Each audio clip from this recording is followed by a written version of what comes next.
에베소서 5장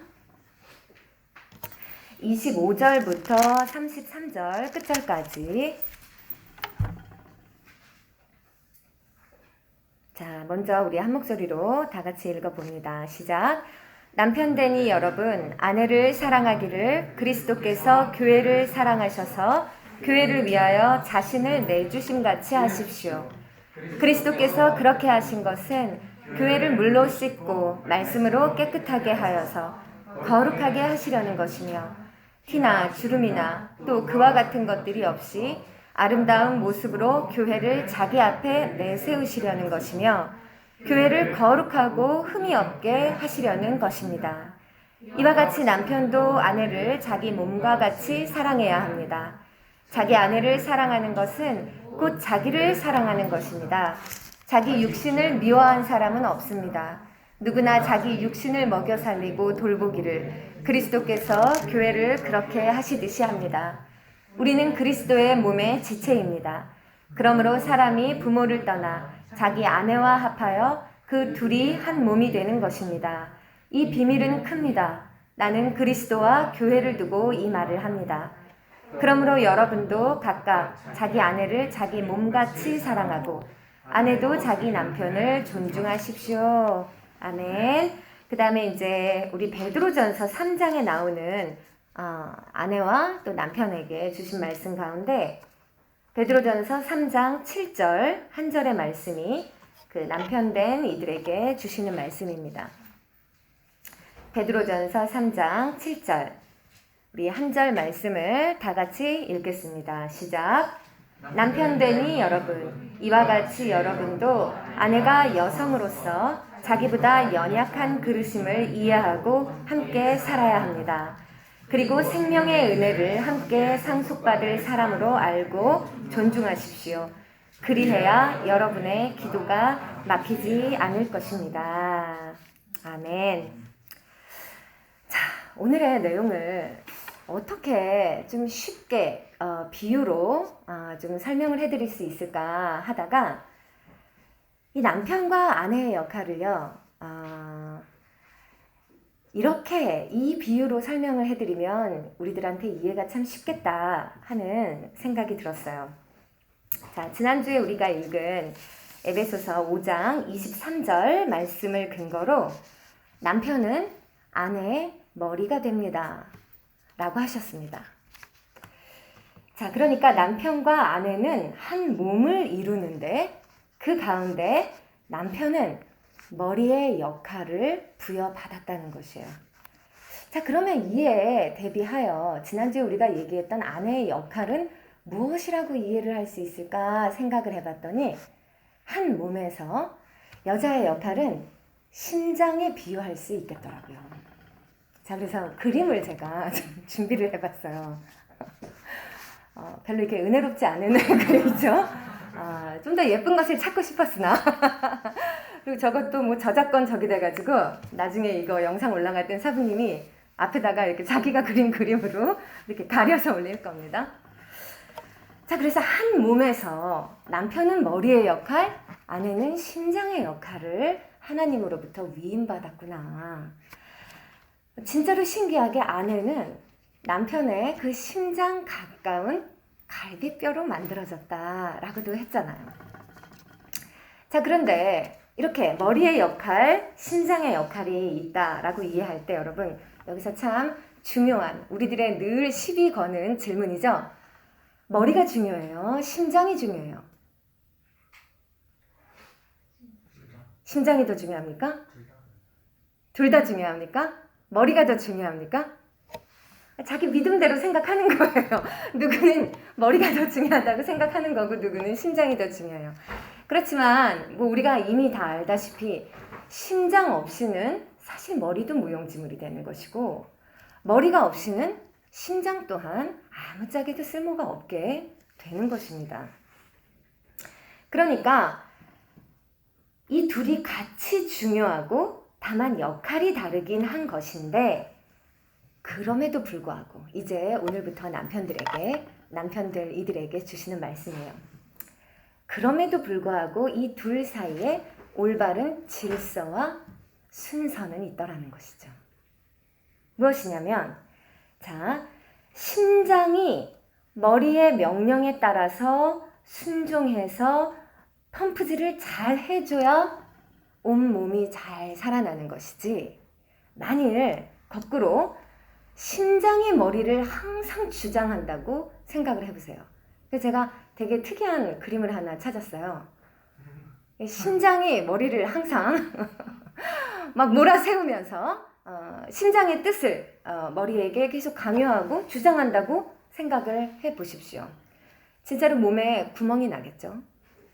고장이 나고 말 겁니다.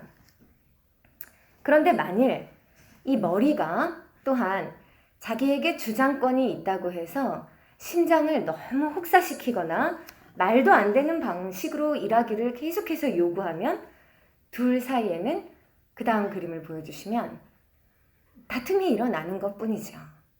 그 몸이 망가지게 될 것입니다. 먼저는 심장이 망가지겠지만 그로 인해서 결국 머리마저도 문제가 생기게 될 거예요. 머리에도 혈액을 공급하는 건 심장이니까요. 그러니까 한 몸을 이룬 남편과 아내 사이에서 남편의 역할은요, 머리로서의 질서 관리의 역할입니다. 모든 것을 주장하는 권세를 부여받은 것이 하나님의 뜻이에요. 다만 몸된 심장의 상태를 헤아리고 이해하면서 보호해 주려는 그 지극한 사랑 없이는 그 권세가 스스로에게도 독이 되고 말 것이다 라는 구조를 여러분들이 좀 이해하시고 오늘의 말씀을 들으면 좋겠다 하는 것이죠. 우리가 두 번째로 읽은 베드로전서 3장 7절 말씀처럼 말입니다. 여기에 우리가 뭐라고 읽었냐면, 다시 한번 읽어보시죠. 남편된 이 여러분, 이와 같이 여러분도 아내가 여성으로서 자기보다 연약한 그릇임을 이해하고 함께 살아야 합니다. 그리고 생명의 은혜를 함께 상속받은 사람으로 알고 존중하십시오. 그리해야 여러분의 기도가 막히지 않을 것입니다 라고 했어요. 자, 한마디로 오늘 우리가 이야기하고자 하는 크리스찬의 결혼에서 하나님이 남편에게 주신 역할은, 자, 우리 남자들 기억합니다. 권위와 사랑이에요. 권위와 사랑. 우리 아내들에게 요구되었던 것이 순종과 도움이라면, 남편들은 그 부여받은 역할 사명 자체가 권위와 사랑이더라 하는 것입니다. 자, 이 권위와 사랑을 어떻게 수행하라고 가르쳐주고 계시는지 오늘 본문 에베소서 말씀을 통해서 우리는 가슴에 새기는 것이에요. 자, 오늘 말씀에서 정말 주목할 대목은 뭐냐면요. 자, 25절 첫 절에 아내를 사랑하기를 그리스도께서 교회를 사랑하셔서 자신을 내주심같이 하라 라고 말했어요. 자, 권위와 사랑을 남편들에게 부여해 주셨는데 그것이 남편들의 역할인데, 그것을 어떻게 수행하냐면 그리스도께서 교회를 사랑하셔서 교회를 위하여 자신을 내주심 같이 해야 된다는 거예요. 그러니까 남편 되는 자들은요, 그리스도께서 교회를 어떻게 사랑하셨는지 그 사랑을 먼저 이해해야 돼요.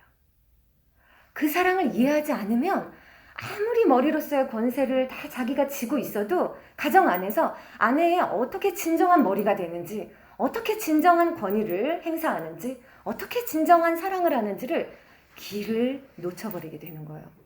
그리스도의 교회에 대한 사랑을 먼저 알아야 된다. 주님께서 교회를 어떻게 사랑하셨는데요? 우리 다 함께 한번 한 목소리로 얘기해 보겠습니다. 자신을 내주셨습니다. 우리 다 함께 시작. 자신을 내주셨습니다. 자신을 내주심같이 하라 라고 했어요. 자, 정말로 요즘에 보면 진짜 다양한 남편들의 모습 많더라고요. 근데 갈수록 이기적인 사람들이 많아. 그리고 워낙에 젊은 세대가 개인주의적인 그런 삶을 살았기 때문에 결혼을 해서도 이 개인주의적인 성향, 자기만을 바라보는 이 시각을 개선을 잘 못해요. 그래가지고 지지 않으려고 하는 이 성격도 있는 데다가 심지어 대부분이라고까지는 할 수 없겠지만 많은 남자들이 아내와 가족을 위한 희생과 헌신을 마땅히 여기기보다 그 속에서 상당한 피해의식을 느껴갑니다. 그러면서 이혼율이 굉장히 증가하고 있어요. 아내한테 너도 나처럼 똑같이 고생해. 너도 나처럼 똑같이 희생해. 야, 돈도 절반씩 딱딱 내. 너 뭐 하는 거야? 이런 식으로 남편이 자신의 역할이나 자신의 권세나 아무 것에도 이 감각이 없는 채로 자신의 희생, 자신의 내줌에 대해서 결코 지지 않으려고 하는 이와 같은 행태가 많이 나타나고 있어요. 막 피해의식을 갖고 이러죠. 저 편할 대로 고집스럽게 하고 싶은 대로 그냥 살아가는 이러한 남편들은요, 가족의 유익을 위한 희생이 마땅히 자신의 역할이다 라고 은혜롭게 받아들이지 못하는 이러한 남편들은 사실은 그 결혼 생활에서 좋은 남편을 만들기 어렵습니다. 그래서요, 우리 여자들은 그 남자의 스펙이나 뭐 기본적인 다른 여러 가지를 보기 전에 그 남자의 기본 심성 가운데, 그 신앙 안에 내줄 수 있는 근간이 있는가, 이거 사실 제일 먼저 봐야 돼요. 일단 기본적으로 내줄 수 있는 성향이 있어야 돼. 절대 안 돼. 야, 뭐 심지어 밥 먹을 때도 막 네 거 내 거 막, 야, 진짜 그런 사람도 있더라고. 가정에서 살림을 하는데 아예 딱 따로 분리해서 이렇게 하는 집들도 있더라는 거야. 그러나 남편들은 지난주 아내가 순종의 역할을 받았듯이 남편들은 이와 같은 내어줌 그리고 희생, 이와 같은 역할 의무가 주어지게 되어 있어요. 그런데 단순히 주기만 하는 거냐? 그럼 뭐 아무거나 주면 되겠지. 뭐 여자한테 맨날 막 제일 유명한 가방이 뭐죠? 명품 가방 뭐야? 에르메스. 그게 뭐예요?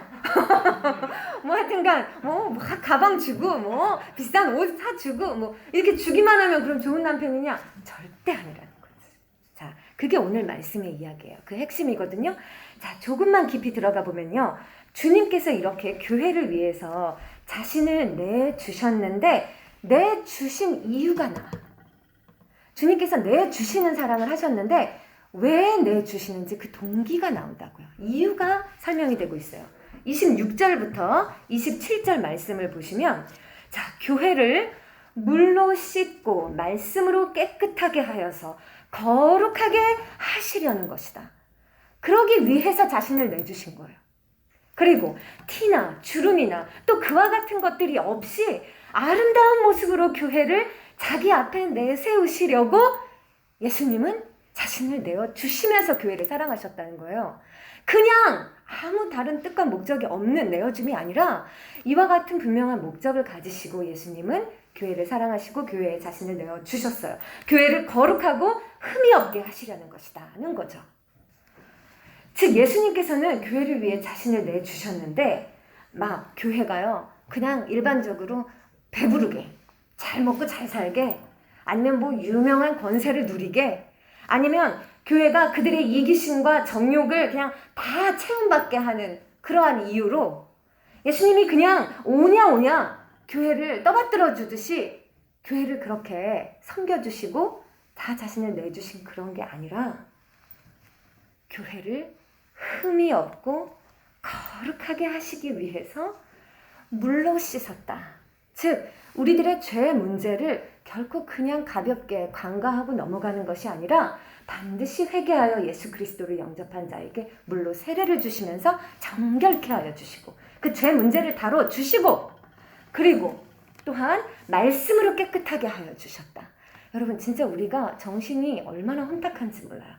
오만 가지 생각과 사람들의 말 때문에 이게 맞는 건지 저게 맞는 건지 뭐를 따라가야 하는 건지 우리 정말 정신이 혼탁하고 혼미한 때가 많거든요. 그러나 그럴 때마다 진리이신 주의 말씀으로 우리를 한 마음으로 정하게 해주시사 우리를 깨끗하게 하여 주시는 그 은혜로 우리를 지금 돌보고 계신단 말이죠. 우리 그리스도께서 그렇게 거룩하게 아름답게 자기 앞에 세우시기 위해 주님은 자신을 내어주고 계신다. 그러니까 우리 주님의 사랑을, 그리스도의 교회를 향한 그 사랑을 한마디로 요약해서 말하면 무엇이냐면요, 한번 다 같이 읽어볼까요? 시작.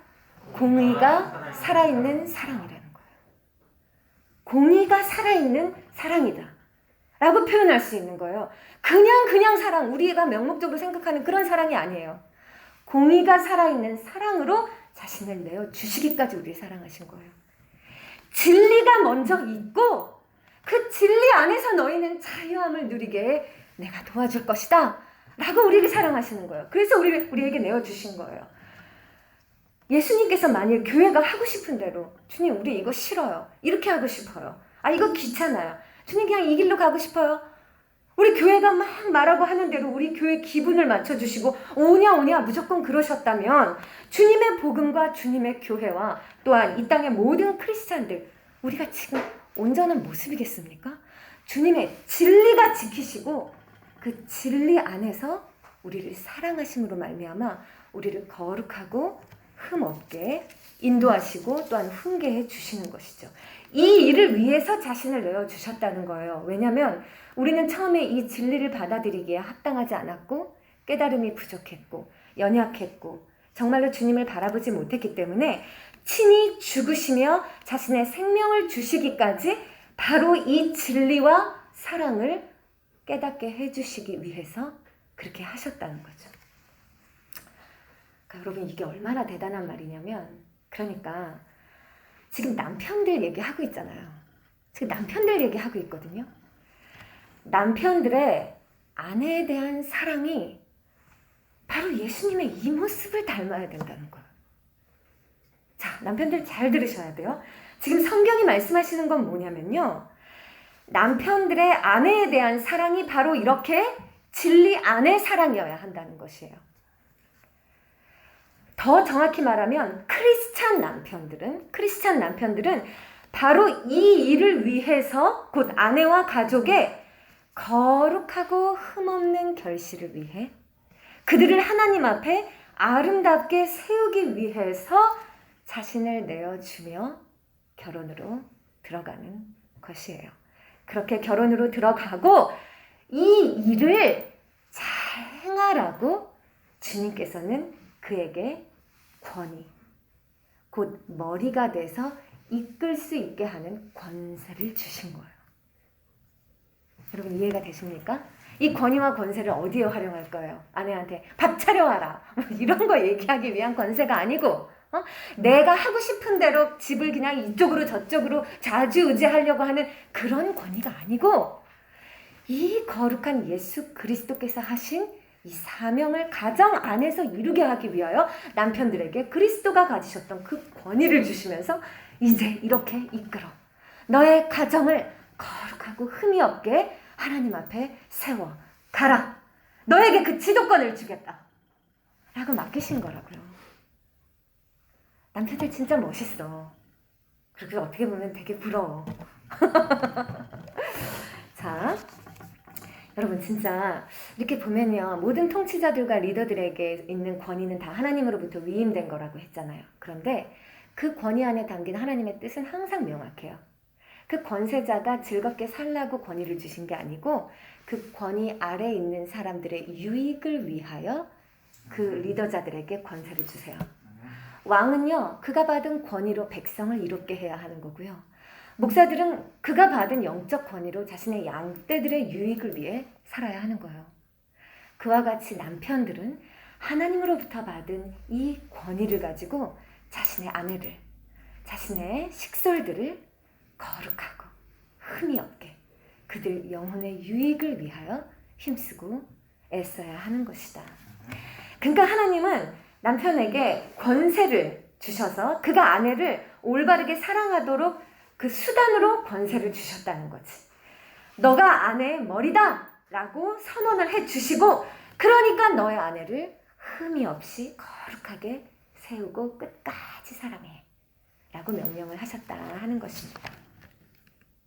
그러니까 이 남편들의 사랑이 물론 자기 권위만을 내세우면서 맹목적으로 순종을 아내한테 요구하는 이런 모습은 당연히 합당하지 않고 근데 내가 볼 때 우리 교회 남자 성도들은 이게 문제가 아니야. 내가 볼 때 막 권위를 주장하고 막 이럴 남자들은 여기 없어. 우리 사부님만 중간에 잠깐 그 과도기를 겪으실 때 내가 과장이다 막 이런 행패를 잠시 이렇게 한동안 이렇게 부리셨지만 내가 볼 때 우리 성도들 남자들은 내가 볼 때 그 반대 문제를 겪을 확률이 높아요. 그냥 제 생각입니다만 모르죠. 또 뒤에 가서는 또 사부님처럼 두 얼굴에 그런 이면적인 모습이 있을지 모르겠으나 적어도 교회에서 여러분들이 보이시는 모습을 보면은 그래요. 그러니까 어떤 거냐면 반대로 남편으로서의 권세, 권위, 그 의미를 모르고 다 내려놓은 채 그냥 구별 없이 아내의 모든 걸 수용하고 아내의 비위만 맞추고 그냥 아내의 완전 화들인 일 돌보아주고 아내만 따라가면서 이 유약한 사랑에만 매몰되는 모습이 될 수도 있다는 거예요. 근데 그거 옳다는 거예요? 안 타는 거예요? 아니라는 거예요. 그러면 여자들은요 정말 정처 없이 그냥 뭐 난리가 나요. 권위와 사랑을 남자들은 잘 유지해야 돼요. 그런데 이것은 어떤 거냐면 마치 사랑이라는 그 뿌리의 나무에서 권위라는 가지를 딱 펼친 것과 같은 거예요. 결국 그 가지 밑에 사랑의 열매가 맺히겠죠. 가지를 펼치지 않고 가지가 이렇게 움츠러들어 있어 봐요. 열매가 온전히 맺히겠습니까?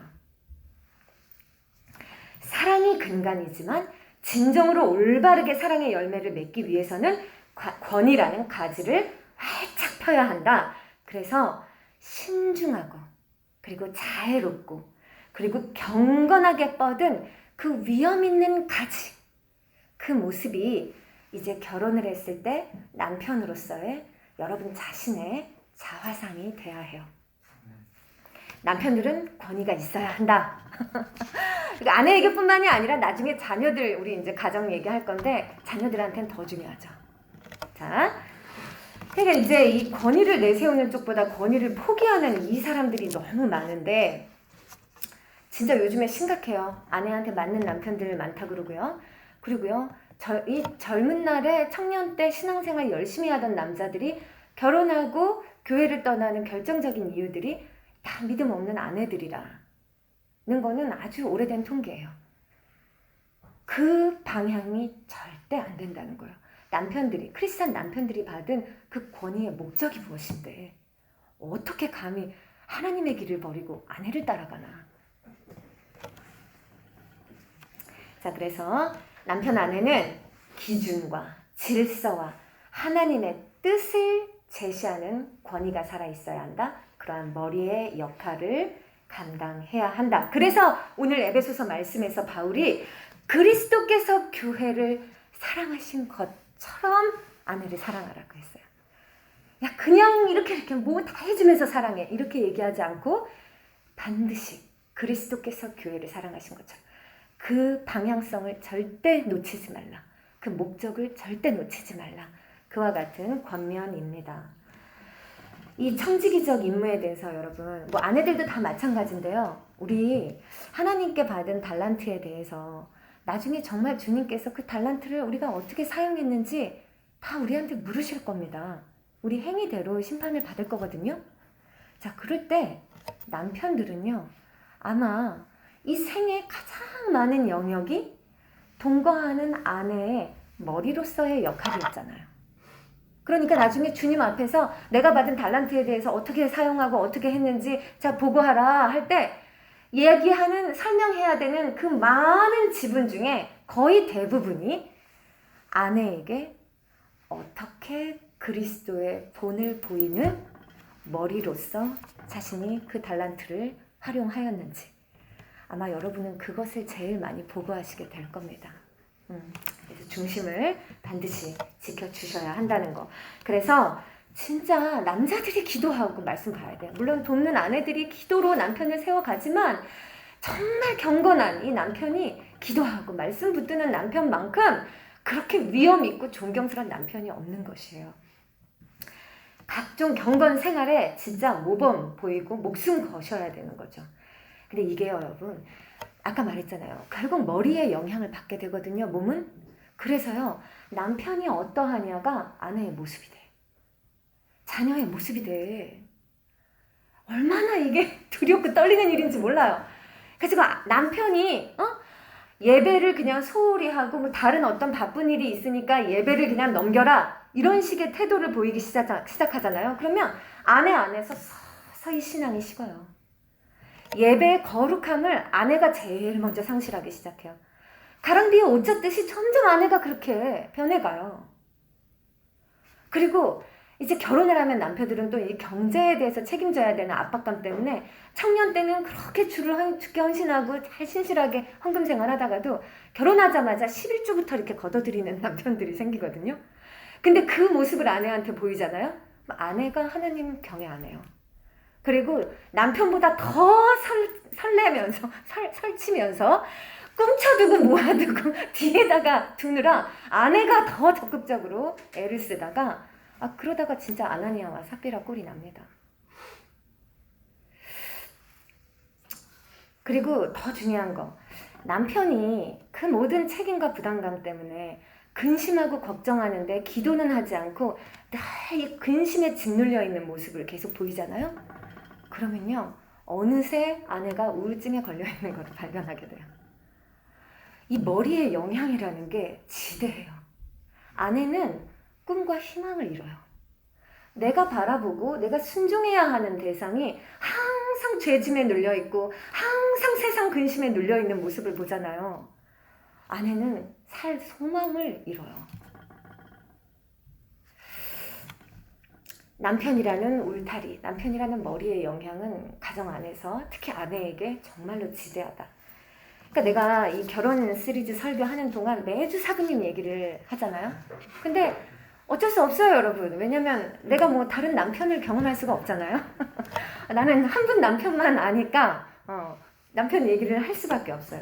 그러니까 이 권세를 주장하시는 방법에는 아직 조금 서툼이 계세요. 그리고 저의 머리는 굉장히 이렇게 엉뚱하십니다. 이렇게 엉뚱해서 사실 이렇게 순종하기 위해 그 가닥을 잡기가 되게 힘들 때가 많아요. 자, 그럼에도 불구하고 내가 기쁘게 결국 그 뜻을 알았을 때는 순복이 되는 이유가 뭔고 내가 생각을 해보니까요. 일단 기본적으로 지금 말씀의 흐름이에요.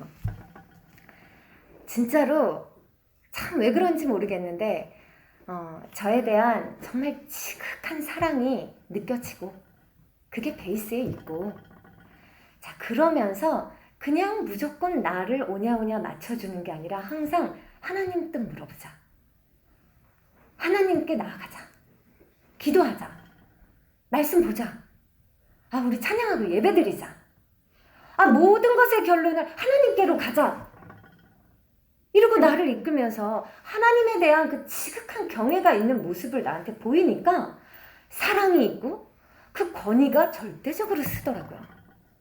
난 그래서 만족해요. 그래서 내가 요즘에 이 교통사고 후유증이 와가지고 허리가 막 또 아파서 막 또 꿍얼꿍얼 대고 있었어요. 나도 자주 넘어져요. 그래서 바로 기도하고 할렐루야 막 이렇게 하면 좋은데 허리가 너무 아프니까 1시간도 못 앉아 있겠으니까 너무 힘든 거야. 그래서 나 허리 아파 이러면서 막 그랬더니 정말 총알같이 달려오셔서 뭐 다른 거 막 이렇게 해주실 줄 알았더니 바로 내가 마사지 해줄게 이러면서 바로 마사지 해주신 다음에 그 자리에 딱 손을 얹고 기도하자, 기도해 주시는 거예요. 이 기도를 해주실 때 그 남편이 내 머리라는 게 느껴져, 내 권위라는 게 느껴지고요. 진짜 믿고 따라가도 좋겠다는 생각이 내가 든단 말입니다. 근데 사부님이 예민하셔가지고 근심 걱정이 나보다도 많아요. 가지고 혼자서 근심 속으로 파고드신다? 그러면 옆에서 내가 왔다 갔다 하다가 그걸 느끼지. 그러면 이제 그 근심이 내 근심이 돼요. 나도 그러게 어떻게 해? 이러면서 이렇게 같이 근심하기 시작하면 내 입에서 근심 비슷한 이야기가 나오기 시작하는 순간 갑자기 모드를 바꾸세요. 갑자기 세상에 가장 해피한 사람처럼 막 온갖 유머를 쏟아내면서 막 코미디 쇼를 하기 시작하면서요. 그 분위기를 막 전환시키려고 애를 쓰세요. 그러면서 반드시 얘기합니다. 걱정하지 마. 우리 기도하자. 라고 딱 결론을 내주셔. 그러면 내 마음이 지옥으로 내려가다가는 갑자기 천국으로 올라가는 것 같은 그런 마음이 돼요. 근데 우리 남편들, 우리 남자들이요. 이 부분에서 자신의 이 연약함의 한계를 충분히 주님의 능력으로 극복해낼 수 있다 하는 것을 믿고 담대하게 나아가질 못해. 그냥 이렇게 매여 있거든요. 여러분 그거 뚫고 나가셔야 돼. 여러분들한테 사랑과 권위를 부여해 주시면서 그 역할을 맡기셨으면 여러분 그거 할 수 있는 자들인 거예요. 예수님 안에서 할 수 있는 자들인 거예요. 나는 못하겠는데 하고 움츠려 있을 것이 아니라 용감하게 사랑하면 돼. 그래서 모두가 우리 남자들이 다 해낼 수 있다. 그 얘기를 꼭 드리고 싶은 거죠. 자, 근데 그럼에도 불구하고 여전히 이 권위의 활용을 그냥 자기 주장을 하고 뭔가 자기 뜻을 관철시키는 것으로만 이해하는 남자들이 세상엔 너무 많아. 그래서 오늘 말씀 이제 뒷부분을 보시면 28절부터 보면 자, 이렇게 거룩한 공의와 사랑, 예수 그리스도께서 교회를 사랑하신 것처럼 사랑하라 이렇게 표현을 했더니 어쩌면 이게 너무 어려워. 내가 그렇게 못할 것 같아. 이렇게 부담감을 느끼는 남편들이 있을 수 있어요. 그런데 너무나 이해하기 쉽게 28절에서는 남편들아, 아내를 자기 몸처럼 사랑해라 라고 한 번 더 알려주세요. 내 몸 사랑하는 거, 내 몸 돌보는 거 누구나 제일 열심히 하잖아요. 아내에게도 그 필요가 있음을, 내가 누리고 싶은 은혜, 내가 공급받았으면 하는 필요, 그것이 아내에게 동일하게 있음을 헤아리고 이해하는 자세로 끊임없이 아내를 돌보고 자기 울타리에서 사랑해 줄 역할이 남편들에게 있는 것이다. 그리스도께서 교회가 아무리 못 따라오고 잘하지 못해도 인내하며 끝까지 돌보시고 먹이시고 입히시고 사랑해 주신 것처럼 남편들아, 이 사랑을 절대 포기하지 말고 아내를 끝까지 너 자신을 사랑하듯이, 네 몸을 사랑하듯이 사랑해라 라고 얘기하시면서 남편들이 잘 모르는 얘기를 짚어주시죠. 28절에 자기 아내를 사랑하는 거는 곧 자기를 사랑하는 거다 라고 힌트를 주시는데, 여러분 진짜 남자들이 일단 내가 하고 싶은 것을 먼저 생각하면서 놓치는 부분이에요. 근데 이것을 깨닫는 지혜자는 굉장히 삶이 평안해지죠. 뭐냐면 아내가 기뻐하면 결국 내가 기쁘다는 진리예요. 이거를 알아야 돼. 근데 진짜 의외로 여러분 다 알 것 같죠? 여자친구가 기뻐하면 내가 기쁘다 이런 건 느껴보셨잖아요. 그러나 의외로 이거를 진짜 모르는 남편들이 많아. 그래서 그냥 아내가 순종해야 내가 기쁜 줄 착각해요. 내 마음대로 주관해야 내가 기쁜 거라고 착각을 해서 그냥 자기 마음대로 가정을 막 다툼과 분쟁과 평화가 없는 그 구조로 그냥 막 밀고 가는 그런 남편들이 많아요. 근데 정말 주님 안에서 지혜가 있는 남편은 아내를 기쁘게 만들어 줌으로써 자기가 그 기쁨을 제공받아. 아내가 미소 지을 때, 아내가 기뻐할 때, 아내가 감사할 때 그 평안을 오히려 자신이 선물로 누리면서 살게 되는 거예요. 우리가 우리를 돌보아 주신 예수 그리스도께 감사합니다 주님, 주님을 사랑합니다 주님 하고 고백하게 될 때 그리스도와 우리 사이에 그 평화와 아름다움이 있는 것처럼 남편들도 다른 방식이 아니라 아내를 그와 같이 사랑함으로 말미암아 같이 기쁨을 누려라 라고 권면을 해주시는 것이죠. 자, 그러면서 마지막으로 31절에 그러므로 사람이 부모를 떠나 자기 아내와 합하여 그 둘이 한 몸이 되라 라고 얘기하세요. 사실 여러분, 남편의 역할에서 이 부분이 굉장히 중요해요. 우리나라 지금 남편들이 이 부분을 잘 못하더라고요. 그래서 가정들이 되게 위기가 많아요. 남자는 결혼을 이룰 때 반드시 부모를 떠나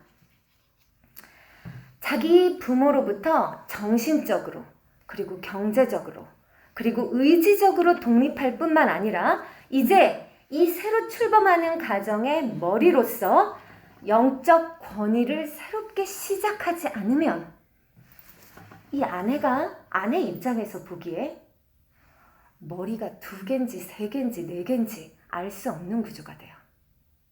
한국의 정서상 시부모님에게 순종하고 또 시댁 식구들의 눈치를 봐야 하는 것이 아직도 우리나라 여자들의 현실이에요.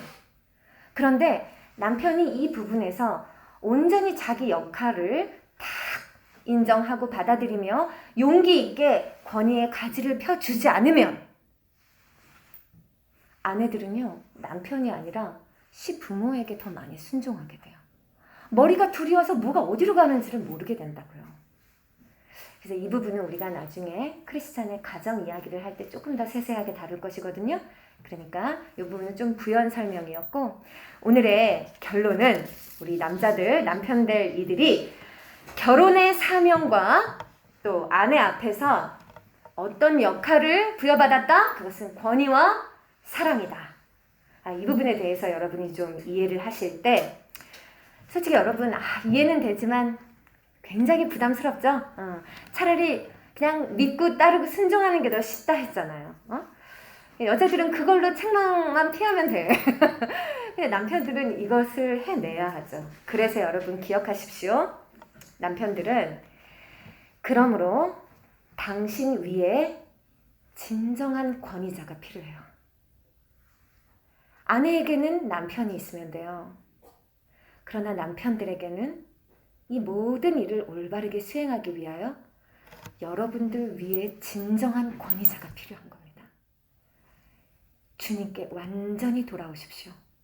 주님께 완전히 의탁하십시오. 하나님의 사람이 되세요. 하나님의 뜻을 따르는 사람이 되셔야 돼요. 하나님의 도우심을 입는 사람이 되어야 돼요. 하나님 안에 무엇을 하든지 주님과 함께하는 그러한 남편이 되셔야 하는 것입니다. 그래서 이제 여러분들이 이끄실 가정이 아름답고 거룩하고 흠이 없게 축복을 받아 주님 앞에 내세워지고 여러분들은 그 가정을, 그 축복의 가정들을 올바르게 이끄시는 그러한 머리들이 되시기를 주님의 이름으로 축복합니다. 아멘.